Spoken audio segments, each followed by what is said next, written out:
Hi students, जो topic हमने last छोड़ा था वो था हमारा फाइलम आर्थ्रोपोडा के एग्जाम्पल्स। तो पूरी की पूरी किंगडम में हमने कई सारे कैरेक्टर्स पढ़े, कई सारे फीचर्स पढ़े कि किस तरीके से पूरी की पूरी आर्थ्रोपोडा हमारे इस वर्ल्ड में एक बहुत ही मेजर डिस्ट्रीब्यूशन बना रही है। बहुत ज़्यादा डिफरेंट कैरेक्टर्स शो करती है। कैरेक्टर्स तो हालांकि काफ़ी सारे हैं, हमने यहाँ पे बहुत ही कॉमन कैरेक्टर्स पढ़े हैं जो कि हर इंसेक्ट की आर्थ्रोपोडा क्योंकि एक इंसेक्ट कैटेगरी को इंक्लूड करता है, तो हर इंसेक्ट की अगर मैं बात करूं तो हर इंसेक्ट के कॉमन कैरेक्टर्स को इंक्लूड करने वाले जितने पार्ट्स थे वो हमने डिस्कस कर लिए हैं। जैसे आपका सिमेट्री क्या है, लेवल ऑफ ऑर्गेनाइजेशन क्या है, आपका सीलोम कैसा प्रेजेंट है, फिर उसके साथ साथ एक्सक्रीशन कैसे करते हैं, कॉमन अगर मैं बात करूं तो रेस्पिरेशन कैसे होता है। तो हमने कई सारे पार्ट्स पढ़े थे, लाइक बुक गिल्स हैं, बुक लंग्स हैं, या फिर गिल्स की बात करें, या फिर ट्रैकल सिस्टम की बात करें, या फिर स्पेरिकल्स जैसे हमने आंट्स में पढ़े थे, चींटियों में पढ़े थे। ओके, तो काफ़ी चीज़ें हम पढ़ चुके। एक्सक्रीशन की बात करेंगे तो भाई एक्सक्रीशन किसके थ्रू हो रहा है, मर्फ्रीगन ट्यूब्यूल्स हैं, ग्रीन ग्लैंड्स हैं और काफ़ी सारे सेल्स होते हैं। इसी के अलावा कई जगह पे प्रोटोनेफ्रीडिया का भी जिक्र हम पढ़ते हैं, किसमें ही, इंसेक्ट की कैटेगरी में। पर ये भी डिपेंड करता है क्योंकि आर्थ्रोपोडा आपका फाइलम बहुत बड़ा है तो ये कई सारी क्लासेस भी इंक्लूड करता है, पर आपके लेवल पे हमें क्लासेस यहाँ पे नहीं समझनी है। अब जब आप बोलते हो इन्हीं ऑर्गेनिजम्स के डिफरेंट कैरेक्टर्स की, तो ये सारे के सारे कैरेक्टर यही थे, कॉमन है काफ़ी सारी चीज़ें, जैसे कि सिमेट्री वगैरह की बात करी थी आपने, सीलोम की बात करी थी आपने, डिविजन्स की बात करी थी, तो ये सब कॉमन चीज़ें थी। इसमें हम बात करते थे कि भाई बॉडी जो है वो 3 पार्ट्स में डिवाइडेड है, तो हर इंसेक्ट की बॉडी 3 पार्ट्स में डिवाइडेड होती है मोस्टली। फिर हेड, थोरैक्स, एब्डोमेन होते हैं, लेकिन जो एक सबसे मोस्ट इम्पॉर्टेंट फीचर था वो ये था कि जितने मेंबर्स यहाँ पर आर्थ्रोपोडा के आपके पास प्रेजेंट हैं, ये सारे के सारे मेंबर्स आपका क्या करते हैं, ये सारे मेंबर्स शो करते हैं हमारी कैसी सिंपल बोले कि कैसे अपेंडेजेस, तो जॉइंटेड अपेंडेजेस। जॉइंटेड अपेंडेजेस होने की वजह से ही, या फिर मैं सिंपल कह सकती हूँ कि जॉइंटेड अपेंडेजेस होने का रीज़न ही इनको आर्थ्रोपोडा कैटेगरी में डालता है। लार्जेस्ट फाइलम है और लार्जेस्ट फाइलम के साथ साथ 2/3 of the animal kingdom population में जो नेमिंग है वो सिर्फ किसकी है, हमारी इंसेक्ट कैटेगरी आर्थ्रोपोडा की ही है। तो मेजर मेंबर है, बहुत ही इम्पॉर्टेंट है। ऑर्गेनिज्म हम कह सकते हैं कि बहुत ज़्यादा डेवलप नहीं है as compare to the further one, आगे वालों से बहुत ज़्यादा डेवलप नहीं है, लेकिन हम ये ज़रूर कहेंगे या फिर इट मस्ट से कि ये जो ऑर्गेनिजम्स हैं ये एक बहुत ही इम्पॉर्टेंट रोल, मेजर रोल हमारे इन्वायरमेंट में प्ले कर रहे हैं, क्योंकि इकोनॉमिकली इम्पॉर्टेंट भी हैं, पेस्ट की तरह भी एक्ट करते हैं, हेल्पफुल भी हैं और हार्मफुल भी हैं। तो इसी चीज़ को ध्यान में रखते हुए हमने जो एग्जाम्पल्स दिए हैं वो एग्जाम्पल्स डायरेक्ट कॉमनली नहीं दिए, मतलब पूरा एक कैटेगरी नहीं बनाई, बल्कि इसको कितने पार्ट्स में डिवाइड कर दिया, कुछ अलग अलग पार्ट्स में डिवाइड कर दिया। कौन कौन से अलग पार्ट्स हैं, जैसे कि मैं बात करूं, सबसे पहले मैं आपको एक्सप्लेन करूंगी किसके बारे में, मैं आपको बात करूंगी इकोनॉमिकली इंपॉर्टेंट इंसेक्ट के बारे में। तो भाई इकोनॉमिकली इंपॉर्टेंट इंसेक्ट जो है उसको भी मुझे बताने की ज़रूरत नहीं है। देखें क्या है, इकोनॉमिकली इंपॉर्टेंट इंसेक्ट्स। कैसे इंसेक्ट्स, इकोनॉमिकली इंपॉर्टेंट इंसेक्ट।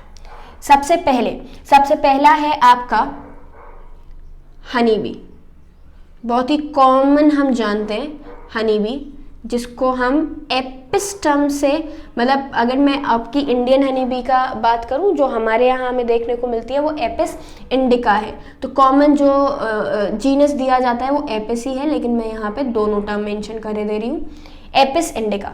सबसे पहले हनी का प्रोडक्शन करने वाले हमारे क्या हैं, एपिस इंडिका। दूसरा मैं बात करूँ आपका बॉम्बिक्स को हम कहते हैं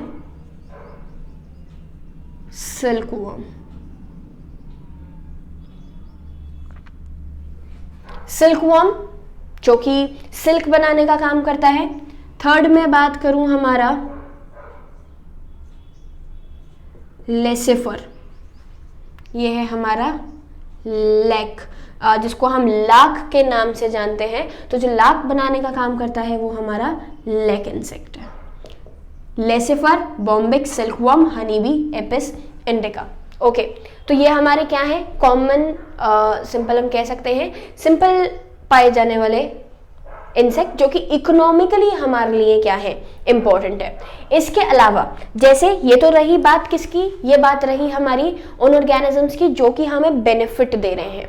ये बात किसकी रही, उन ऑर्गेनिजम्स की जो हमें क्या दे रहे हैं, बेनिफिट। अब अगर मैं बात करूं किसकी, आपकी वेक्टर्स की। वेक्टर्स मतलब जो कि एक डिजीज को एक जगह से दूसरी जगह तक ले जाने का काम कर रहे हैं, तो वेक्टर्स की बात समझेंगे भाई। ये भी बहुत कॉमन है, आपने जितना भी देखा है वेक्टर्स के बारे में भाई, हम यूजुअली जानते हैं कि कोई भी डिजीज़ है, कोल्ड एंड कफ है या कोई आपको ऐसी इन्फेक्शियस डिजीज़ है, तो जिस पर्सन को इन्फेक्शन हुआ है उससे हम इंसेक्ट्स को, इंसेक्ट मतलब यही मच्छरों को, मक्खियों को दूर रखते हैं। क्यों? क्योंकि अगर ये हमारे पर्टिकुलर बॉडी पार्ट पर बैठेगा तो हमारे ब्लड के मील को सक, मतलब ब्लड को सक करेगा एज इट्स मील, और उसको लेने के बाद फिर अगर किसी हेल्दी पर्सन पे जाके बैठता है तो वही सलाइवा ये दूसरे हेल्दी पर्सन में डालेगा।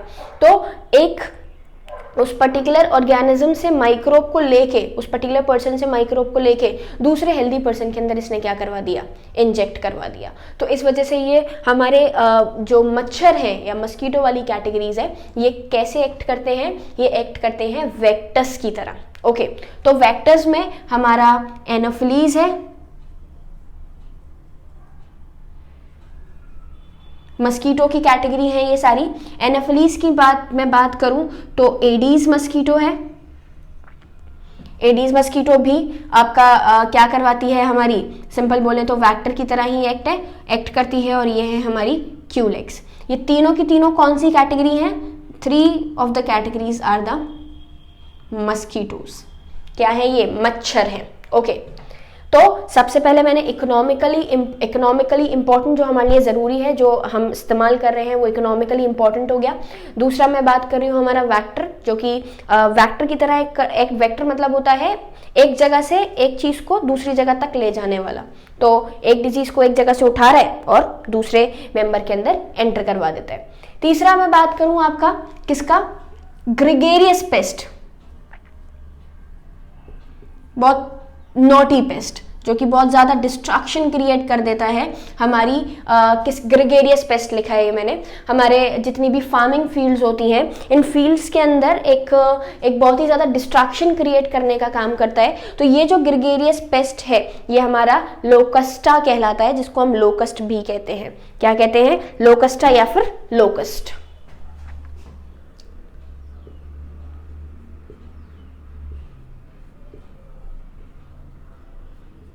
लोकस्ट।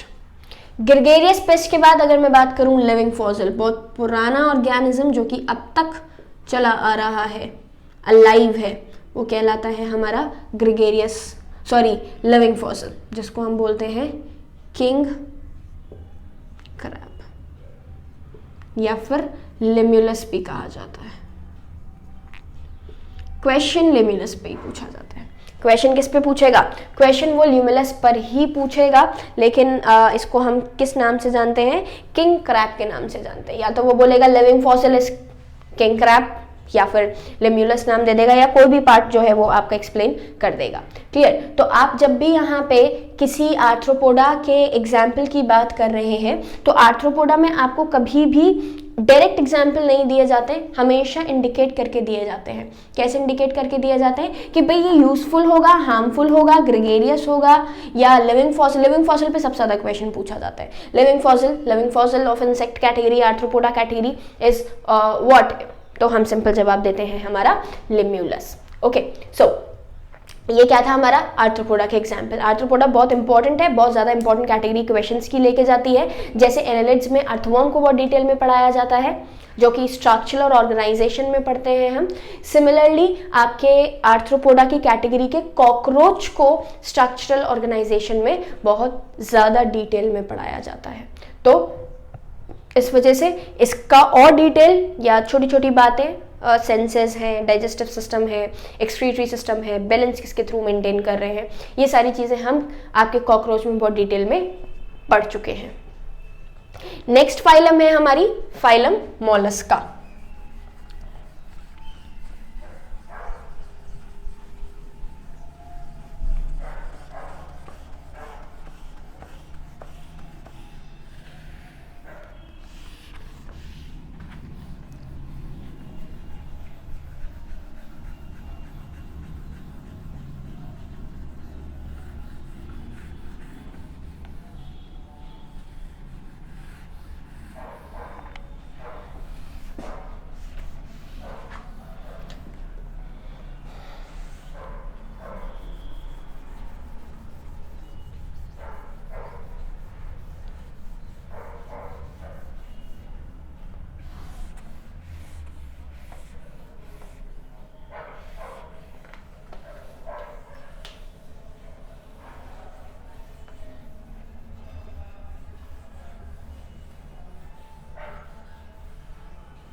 Phylum Mollusca.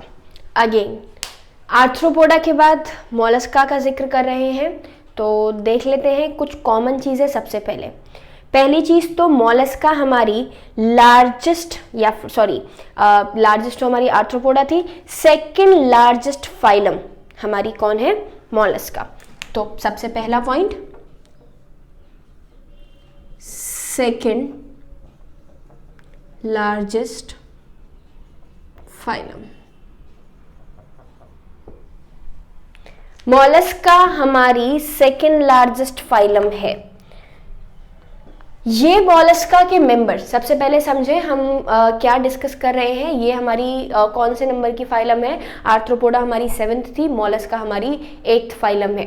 मोलस्का की बात करें तो आर्थ्रोपोडा के बाद जो एक मेजर एक मेजर नंबर जो बना रही है, जो स्पीशीज सबसे ज़्यादा बना रही है, वो मोलस्का ही है।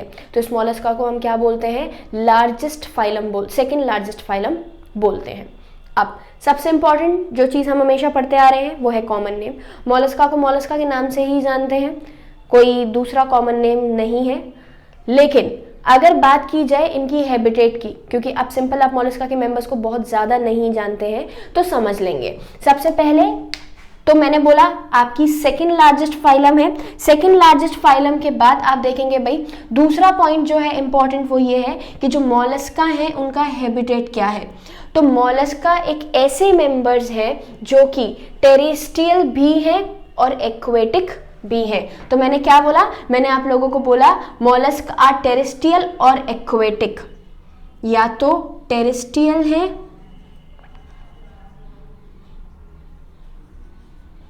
या फिर कैसे हैं? एक्वेटिक। अब क्वेश्चन पूछा जाता है भाई पानी में रहने वाले हैं तो एक्वेटिक हैं, वो तो हम जानते हैं, लेकिन ये जो एक्वेटिक नेचर है ये मरीन है या फिर फ्रेश है, तो ये भी हमें एक्सप्लेन करना पड़ता है। तो marine as well as fresh water organism, marine as well as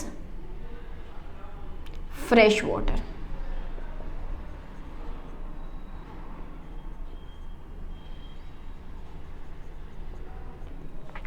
ये रही दो बहुत ही बच्चों वाली चीजें जो कि कॉमनली हमें पता होनी चाहिए कि कहाँ मिलता है, पहली चीज। दूसरा कॉमन नेम तो होता नहीं है, लेकिन क्या अलग कैरेक्टर बना रहा है? तो वो बना रहा है भाई कि सेकेंड लार्जेस्ट फाइलम है। ओके, थर्ड पार्ट, कॉमन चीजों पर आ जाते हैं। सबसे पहले क्या है? सबसे पहले मैंने बोला organ system level of organization है। Organ system level of organization. कैसा ऑर्गेनाइजेशन है? Organ system level of organization, मतलब प्रॉपर ऑर्गन का प्रेजेंस यहां पर है। Organ system level of organization के बाद दूसरा अगर मैं बोलूं फोर्थ, मतलब इसके अकॉर्डिंग सेकंड, वैसे फोर्थ पॉइंट, मोलस्का कैसी सिमेट्री शो करते हैं? They show bilateral symmetry.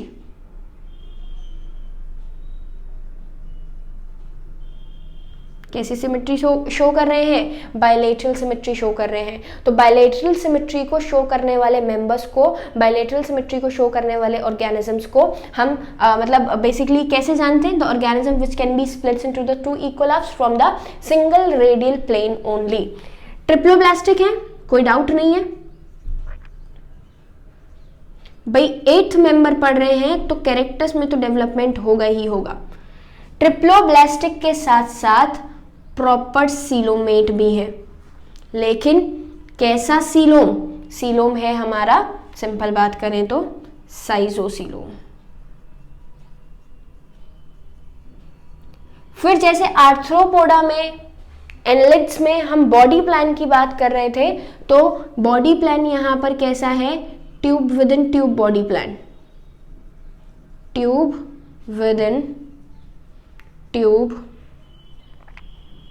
Body plan. Tube के अंदर ट्यूब है, लेकिन कैसा? अब तक प्रोटोस्टोमस है, मतलब mouth formed first, then the anus. मतलब सबसे पहले आपका किसका फॉर्मेशन होगा? सबसे पहले आपका माउथ का फॉर्मेशन होगा एनस के कंपैरिजन में। जो बॉडी है वो कैलकेरियस शेल से कवर रहती है। जो बॉडी है, अगर मैं सिंपल मतलब इसके बाद एक पॉइंट को आगे बढ़ाऊं तो मैं ये कह सकती हूं that body is covered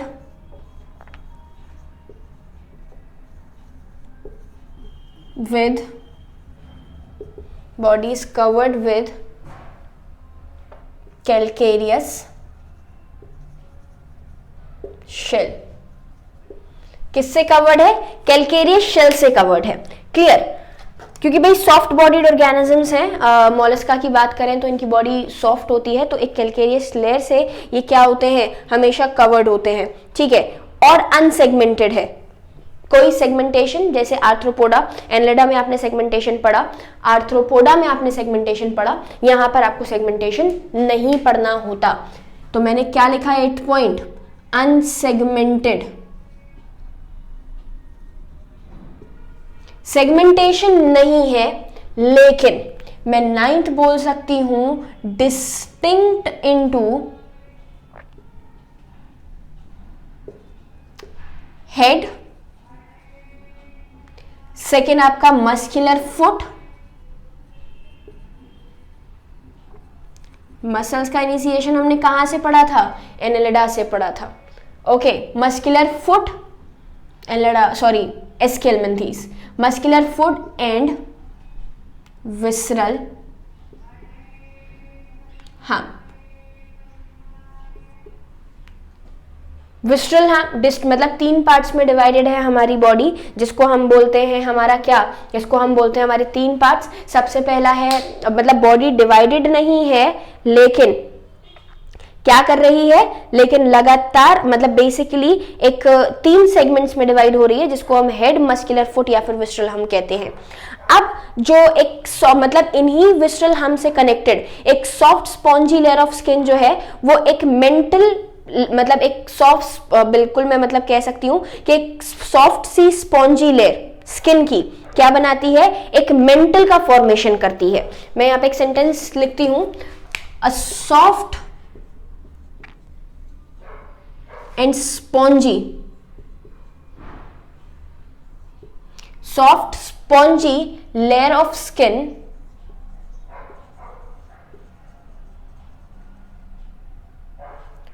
forms a mantle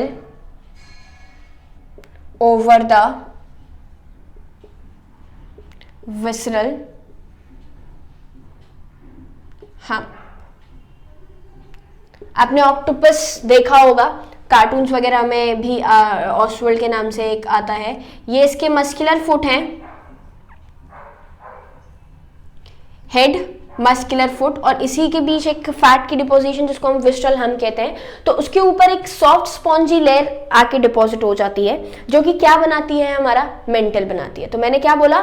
soft and spongy layer of skin. मैं क्या बोल रही हूं? Soft and spongy layer of skin forms a mental over the विस्ट्रल hump. क्या बनाती है? एक मेंटल बनाती है विसरल हम्प के ऊपर, और ये जो विसरल हम्प के ऊपर मेंटल, मतलब जो एक सॉफ्ट स्पॉन्जी लेयर बनी, वो हमारी क्या कहलाई? मेंटल कहलाई। And the space between the mental and, मतलब विसरल हम्प और विसरल हम्प के बीच में जो कैविटी प्रेजेंट है, मतलब मैं क्या बोल सकती हूँ? मेंटल बोली, अब यहाँ पे एक कैविटी बनती है, मतलब विस्ट्रल एक स्पॉन्जी लेयर के ऊपर हमने क्या बना दिया? विस्ट्रल हम के ऊपर एक स्पॉन्जी लेयर, एक सॉफ्ट लेयर बना दी, उसको हमने मेंटल नाम दिया। उस मेंटल के बीच में आपकी क्या प्रेजेंट है? मेंटल कैविटी प्रेजेंट है। ठीक है, क्या प्रेजेंट है? Mantle cavity. छोटी सी बात समझेंगे, मेंटल और विस्ट्रल हम के बीच में जो एक कैविटी प्रेजेंट है, मेंटल और विस्ट्रल हम्प के बीच में जो एक कैविटी प्रेजेंट है, वो कैविटी आपकी क्या कहलाती है? वो कैविटी आपकी कहलाती है mantle cavity. Basically the space between the hump and the mental is called the mantle cavity, जो कि कैसी है? थोड़ी सी फेदर लाइक है, और उसमें क्या प्रेजेंट होते हैं? उसी में प्रेजेंट होते हैं हमारे गिल्स। क्या प्रेजेंट है उसी में हमारे, गिल्स। तो मैंने यहाँ पे क्या नाम दिया, मैंने यहाँ पर नाम दिया the cavity between the विस्ट्रल hump and mental is called the mantle cavity and this mantle cavity, ये जो मेंटल कैविटी है इसके अंदर आपका सिंपल मैं कह सकती हूँ gills like feather like structure present होता है, जिसके अंदर प्रेजेंस है हमारे गिल्स की। किसकी प्रेजेंस है, गिल्स की। ये दो काम करता है, सबसे पहला एक्सक्रीटरी, सबसे पहला क्या है भाई, पहला तो हम रेस्पिरेटरी बोल देते हैं, दूसरा हम क्या बोलते हैं हमारा, दूसरा हम बोलते हैं हमारा एक्सक्रीटरी। तो एक्सक्रीशन और रेस्पिरेशन इसी के थ्रू परफॉर्म किया जाता है। 11th अगर मैं बात करूं तो सेंसरी पार्ट प्रेजेंट होता है भाई, हायर मेंबर है, सेंसरी ऑर्गन्स या फिर sensory part is also present लिख सकते हैं, part is present. Sensory part present होने के साथ साथ जो माउथ है उसमें एक स्पेशलाइज्ड स्ट्रक्चर मतलब एक फाइल लाइक स्ट्रक्चर प्रेजेंट होता है, मेंशन कर देती हूं, फाइल लाइक स्ट्रक्चर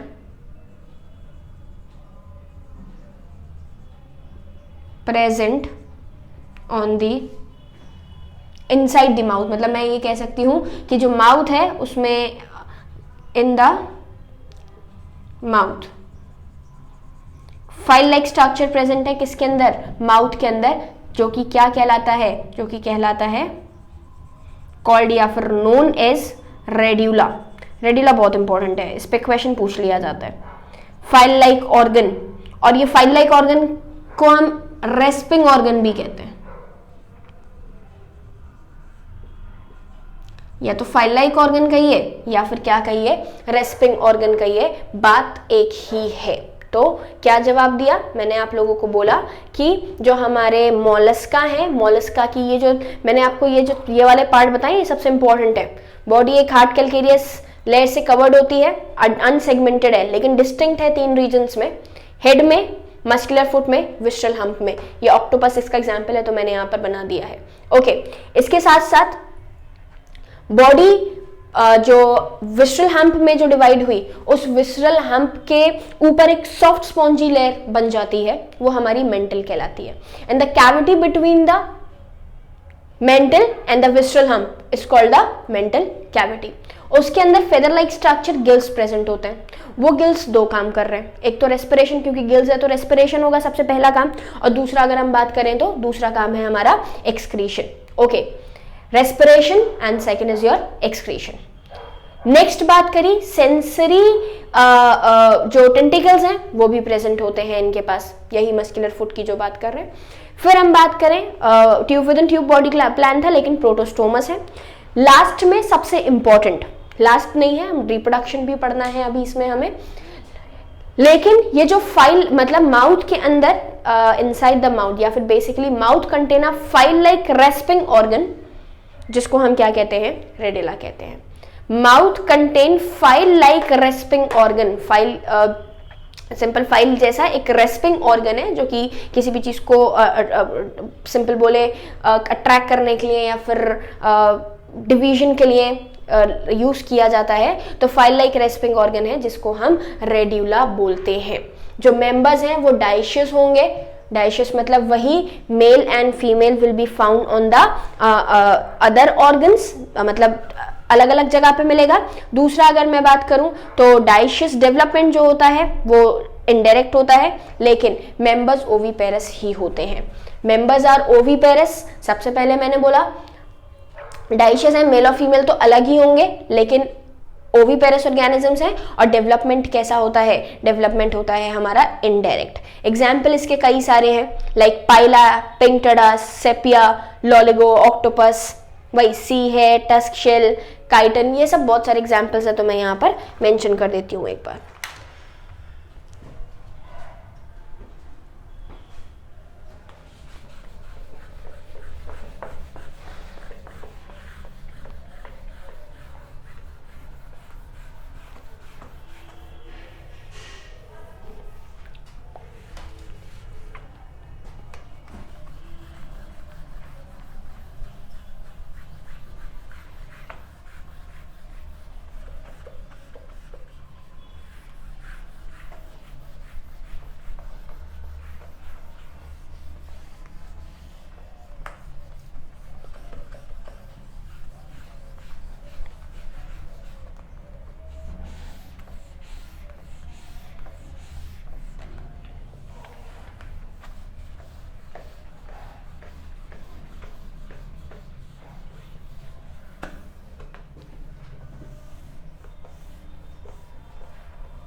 देखें, फाइलम मॉलस्का के एग्जाम्पल्स काफ़ी सारे, एग्जाम्पल्स तो हर फाइलम में ही बहुत ज़्यादा थे, लेकिन इसके जैसे अगर हम एनसीईआरटी के अकॉर्डिंग चलें, एनसीईआरटी के अकॉर्डिंग पढ़ें, तो ये बहुत ज़्यादा पार्ट आपका कंप्लीट मतलब बहुत सारे एग्जाम्पल्स देता है।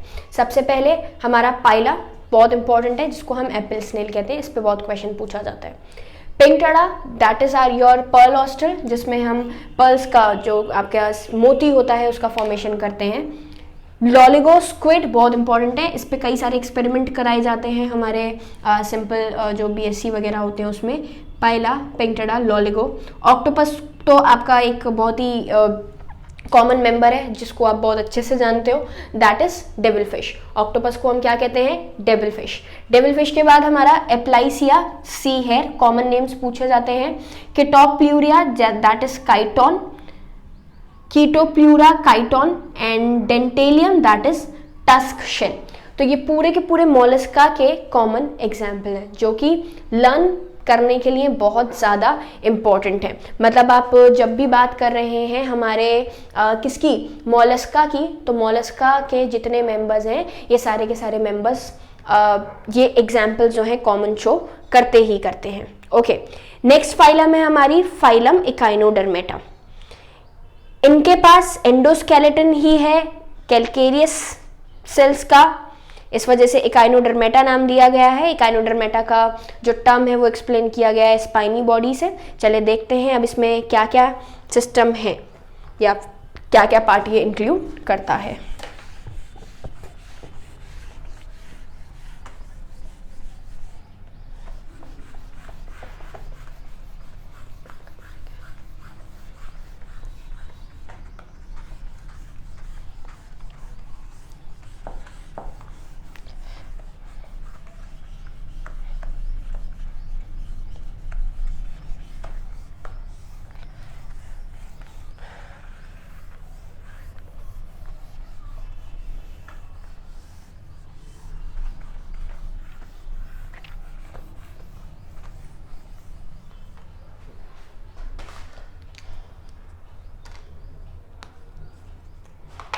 फाइलम इकाइनोडर्मेटा, मैंने अभी अभी आपको क्या बताया? मैंने आपको बताया कि जब भी आप इकाइनोडर्मेटा के मेंबर की बात करते हैं तो ये जो मेंबर हैं ये हमारे सबसे पहली चीज़ तो इनका एक खासियत ये है कि ये सिंगल अब तक के ऐसे मेंबर आपको मिले जो कि मरीन है। इससे पहले हमने कौन से मेंबर्स पढ़े थे? इससे पहले हमने टीनोफोरा पढ़े थे। मैं इसलिए रिकॉल करवा रही हूँ ताकि आपको याद रहे, आपको क्लियर रहे कि भाई कौन कौन सी चीज़ें हमने कहाँ कहाँ पढ़ी हैं और किन किन चीज़ों को हम एक दूसरे के साथ कनेक्ट कर सकते हैं। तो सबसे इम्पॉर्टेंट क्या बात करी? सबसे इम्पॉर्टेंट मतलब next phylum that is phylum Echinodermata.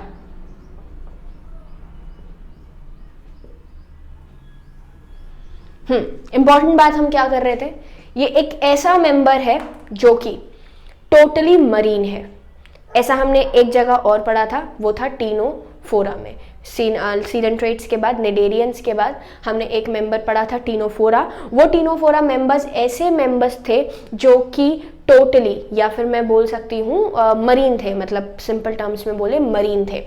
Echinodermata के मेंबर की बात करें तो इकाइनोडर्मेटा भी टोटल मरीन है। अब इसको समझने से पहले मैं इसका कॉमन नेम बताऊंगी आप लोगों को। इकाइनो का जो टर्म दिया गया है वो दिया गया है इनके एंडोस्केलेटन की वजह से। सबसे पहला क्वेश्चन पॉइंट क्या है? These animals have an endoskeleton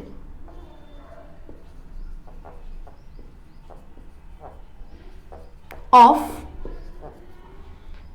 calcareous ossicles। इसी वजह से this is why they named as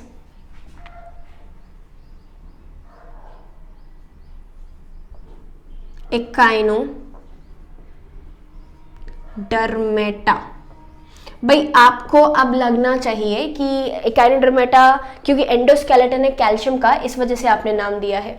अब ये जो एंडोस्केलेटन नाम दिया है, ये एंडोस्केलेटन एकाइनोडर्मेटा ही क्यों दिया, तो इसका रीजन समझेंगे। इसका रीजन समझेंगे, डर्मेटा टर्म आप समझते हैं, it is totally connected with the skin, ठीक है। और जब आप एकाइनो की बात करते हैं तो इसका मतलब होता है spiny skinned, spiny skinned.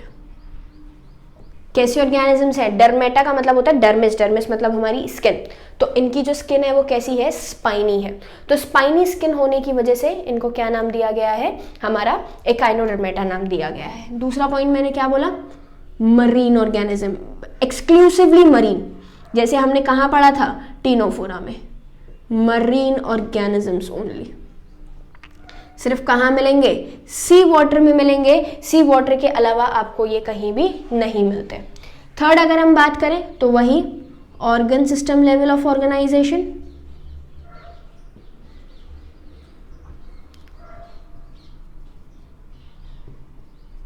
Organ system level के साथ भाई आपकी फोर्थ इंपॉर्टेंट है बहुत, कैसी सिमेट्री है, बायलेटरल, लेकिन सिर्फ किन में, यंग वंस में। यहां पे ये मेंशन क्यों किया, क्योंकि सिर्फ यंग वंस में है। Radial symmetry, adult ones. भाई आप स्टारफिश की कैटेगरी को जानते हो, वही कैटेगरी हम पढ़ रहे हैं। स्किन टफ होती है बाहर से, एकाइनोडर्मेटास ही है। बायलेटरल सिमेट्री जब बच्चे होते हैं, जब यंग होते हैं तब दिखाते हैं, लेकिन जब ये अडल्ट हो जाते हैं, बड़े हो जाते हैं, तो रेडियल सिमेट्री शो करते हैं। यहाँ से आपको एक चीज समझ में आ जानी चाहिए कि ये जो मेंबर्स हैं कैसा डेवलपमेंट शो करते हैं, इनडायरेक्ट, क्योंकि भाई यंग वन और अडल्ट वन अगर अलग सिमेट्री को शो कर रहा है, it means what, it means कि ये जो मेंबर्स हैं ये आपके कैसे हैं, ये मेंबर हमारे इनडायरेक्ट डेवलपमेंट को शो करते हैं। फिफ्थ ट्रिप्लोब्लास्टिक है। ट्रिप्लोब्लास्टिक के साथ 6 अगर मैं बात करूं तो सीलोमेट्स है। सीलोमेट का क्या मतलब हुआ भाई, सीलोमेट का मतलब है यहाँ पे, मतलब वही 3 जर्मिनल लेयर का प्रेजेंस, ट्रिप्लोब्लास्टिक उसमें सीलोम प्रेजेंट होगा तो सीलोमेट कहलाएंगे। और हमने सीलोम को कितने पार्ट्स में डिवाइड कर दिया था, हमने सीलोम को डिवाइड कर दिया था 2 पार्ट्स में, साइजोसीलोम एंड एंटेरोसीलोम। यहां से शुरू हुई हमारा एंटेरोसीलोम। ट्रिप्लोब्लास्टिक सीलोमेट्स है, लेकिन सीलोम भी कौन सा है हमारा, एंटेरोसीलोम। 7th tube with in tube body plan, tube with in tube body plan. Body plan कैसा है, ट्यूब विद इन ट्यूब, लेकिन कैसे हैं, ड्यूटेरोस्टोमस। यहां पे एक पॉइंट चेंज हुआ, यहां पर एक पॉइंट चेंज हुआ, ड्यूटेरोस्टोमस। कैसे मेंबर्स मिले आपको, ये ड्यूटेरोस्टोमस मिले।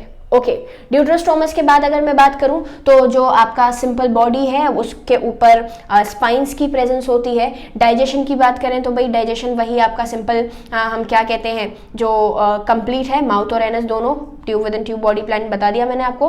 8th 7th के बाद 8th की बात करें तो एक कैरेक्टर बिल्कुल बचपन, मतलब बचपन मेरा कहने का मतलब है यहाँ पॉरीफेरा जो बिल्कुल स्टार्टिंग करी थी, वहां हमने पढ़ा था वाटर कैनाल सिस्टम। यहाँ पर प्रेजेंट है हमारा वाटर वेस्क्युलर सिस्टम, ट्यूब फीड्स के थ्रू, क्योंकि ट्यूब फीड्स आपके यही जो स्पाइन्स हैं, जो ट्यूब्स निकले, जैसे हम स्टारफिश की बात करें उसमें आपके क्या प्रेजेंट है, हमारे वाटर को एब्जॉर्ब करने के लिए एक पार्ट प्रेजेंट है, वहां से निकल के माउथ के थ्रू, या सिंपल बोले कि वाटर जो एक जगह से दूसरी जगह पर मूव कर जाता है तो वो पूरा वाटर वेस्कुलर सिस्टम बनाता है। वहां पर हमने वाटर कैनाल सिस्टम पढ़ा था, यहाँ हमने वाटर वेस्कुलर सिस्टम पढ़ा है। दोनों के अंदर डिफरेंस है। और ये वाटर वेस्कुलर सिस्टम बेसिकली सबसे इंपॉर्टेंट बोले तो लोकोमोशन में हेल्प करता है, हेल्प्स इन लोकोमोशन। किस में हेल्प कर रहा है, लोकोमोशन में हेल्प कर रहा है। तो वाटर वेस्कुलर सिस्टम लोकोमोशन में हेल्प करता है यहाँ पे। अब देखिए कॉमन चीजें हैं, स्पाइनी स्किन है आपका, मैंने आपको बता दिया जो कॉमन चीजें जा रही हैं यहाँ पे, वाटर वेस्कुलर सिस्टम की प्रेजेंस है जो कि लोकोमोशन में हेल्प करेगा। लोकोमोशन की वजह से आप फूड को कैप्चर करते हो, फूड का ट्रांसपोर्ट करते हो और रेस्पिरेशन में भी करते हो।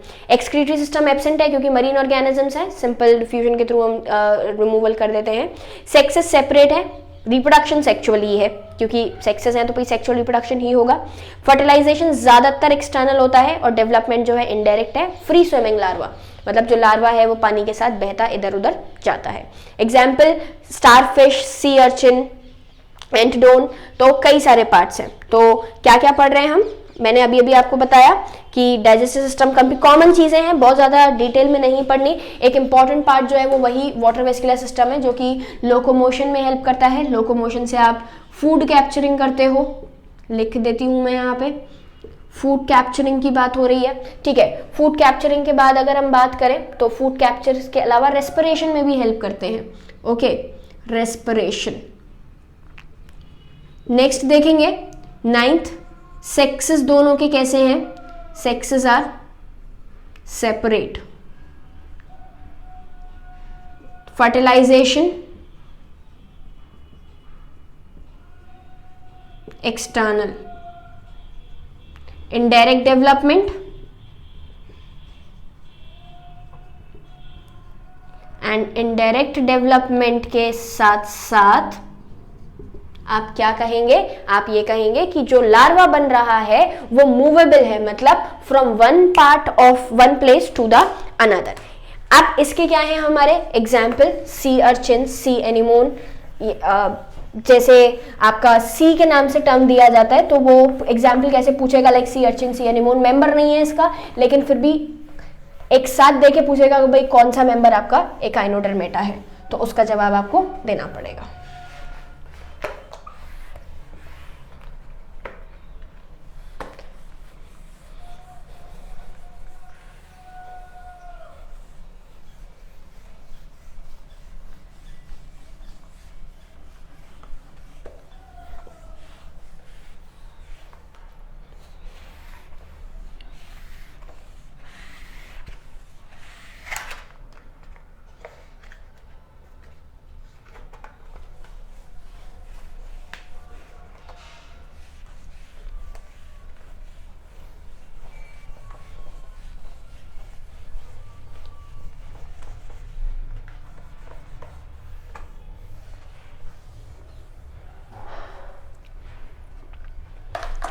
एनिमल किंगडम में लोअर कॉर्डेट हम पूरा कंप्लीट कर चुके हैं। नेक्स्ट क्लास में हम स्टडी करेंगे हेमिकॉर्डेटा। हेमिकॉर्डेटा के बाद हम कॉर्डेट्स के बेसिक पार्ट पढ़ेंगे जो कि वर्टिब्रेटा को मतलब कॉर्डेट्स को भी इनवर्टिब्रेटा और वर्टिब्रेटा में डिवाइड करता है, जो कि 3 क्लासेस है हमारी, ट्यूनिकेटा, सेफेलोकॉर्डेटा एंड वर्टिब्रेटा। फिर उसके बाद वर्टिब्रेटा को भी हमने 2 कैटेगरीज में डिवाइड किया है, एनेथा एंड नेथोस्टोमेटा। एनेथा और नेथोस्टोमेटा को भी 2 पार्ट्स में डिवाइड किया, एक तो पाइसिस, नेथोस्टोमेटा की बात करें तो भाई सिंपल डिवीजन देने के बाद 2 कैटेगरी बना देते हैं फिर से, एक तो पाइसिस और एक आपका टेट्रापोडा। टेट्रापोडा की कैटेगरी में हमारे 4 मेंबर्स इंक्लूड करते हैं। कौन कौन से 4 मेंबर्स इंक्लूड होते हैं, सबसे पहले हम बात करें तो आपके सिंपल एम्फीबियन से लेके मैमल्स तक, तो ये सारा हम नेक्स्ट क्लास में डिस्कस करेंगे।